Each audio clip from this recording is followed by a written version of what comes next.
Hi guys. So Dan and I are in a very happy, healthy and interracial relationship from what you'll have seen. Amen. But it has taken us many challenges to get to where we are today. A lot.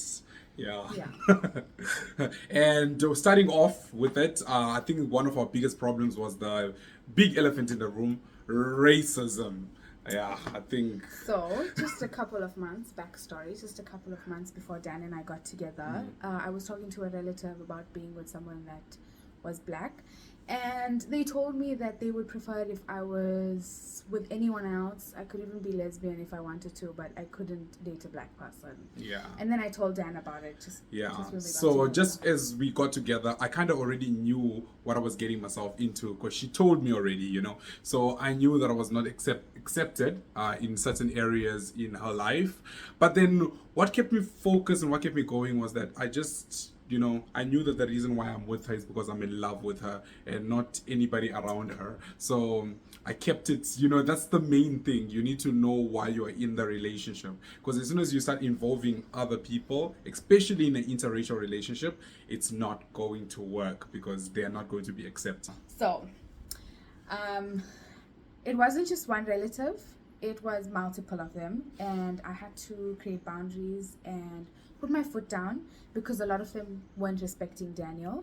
They weren't respecting our relationship, and they specifically weren't respecting him because he's black. Yeah, of course. Yeah. So I gave them a chance, and then they just kept doing what they keep doing. Yes. And you know, like the big advice I think we can give you is don't try to change people to accepting your partner Yes. because of their race. You know, you should never have to explain in that regards. Yes. So if you are going for someone who's of a different race and you have to try to make your parents or your relatives or your uncles to accept this one person, to try to explain that they're kind of different from other people, that in itself is kind of racist because for example, I'll use what was happening with me was that every time I told these relatives about something about Daniel or his family, they would say, oh, but you know how some of them are, how some of these people are. And then I would find myself trying to convince them why Daniel being black and his family being black is not like the other black people that they don't like, and that's a problem. That's like, racist, just stereotypical. Yeah. So we had to like get, you know, and we're about to have a little bundle of joy, you know, my beautiful wife and I. Sorry, we're about to have a little bundle of joy here. So we didn't want any of that negative energy around our child. So okay, so you guys are probably wondering how we made it this far and how we navigated through everything. And I would definitely say Jesus. I made a lot of prayers of what I should do with these family members, and I asked God to help me, and I saw that there was no change, and I took it as a sign from God to say, okay, you need to distance yourself from them, and you need to create some boundaries, you know.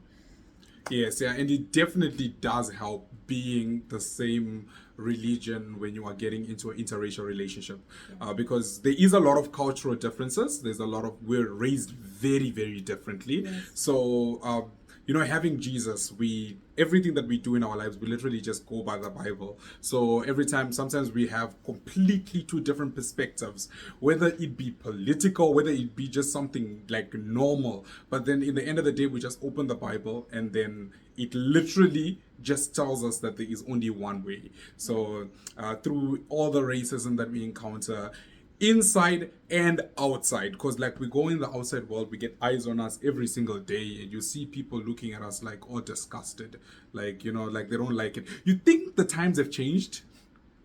They haven't. They haven't. Like, you really think they have? No, they really haven't. And you think that South Africa being a rainbow nation, people would have already accepted it, like they didn't. No, they didn't. Trust me.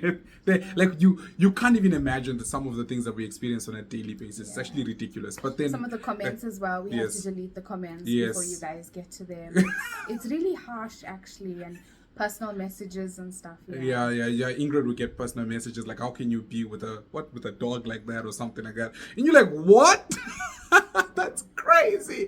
That is crazy. That's a crazy statement. Yeah, and if you don't have Jesus in your life, I think these things will definitely derail you. So yeah, but everything else has gone perfectly. So just keep focused on the love that you have. and everything else will be fine. We love you guys. We'll see you on the next one.